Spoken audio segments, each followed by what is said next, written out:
যখন তুমি নিজের রক্তের মানুষের দ্বারা কষ্ট পাবে, তখন তুমি একবার নবী ইউসুফ আলাইহিস সালামের কথা মনে করো। তিনি কিভাবে নিজের ভাইয়ের দ্বারা প্রতারিত হয়েছিল। যখন তোমার বাবা মা না বুঝে তোমার বিরুদ্ধাচরণ করে, তখন নবী ইব্রাহিম আলাইহিস সালামের কথা মনে করো। তার বাবা তাকে আগুনে নিক্ষেপ করায় ভূমিকা রেখেছিল। যখন তুমি সমস্যা থেকে পরিত্রাণের জন্য কোনো পথ পাবে না, তখন ইউনুস আলাইহিস সালামের কথা ভেবো। তিনি কতটা সময় তিমি মাছের পেটে আটকা পড়েছিল।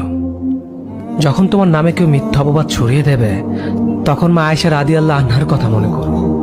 তার নামে পুরো শহর জুড়ে কুৎসা রচনা করা হয়েছিল। যখন তুমি অসুস্থ ব্যথার যন্ত্রণায় কাঁপতে থাকো, তখন নবী আইয়ুব আলাইহিস সালামের কথা ভেবো।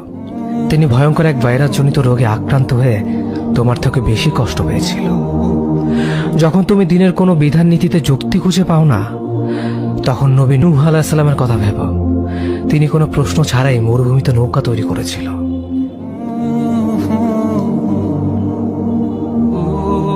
যখন তুমি আত্মীয়স্বজন, পরিবার, বন্ধু বান্ধবের কাছে হাসির পাত্রে পরিণত হও, তখন তুমি শেষ নবী হযরত মুহাম্মদ সাল্লাল্লাহু আলাইহি ওয়াসাল্লামের কথা ভেবো।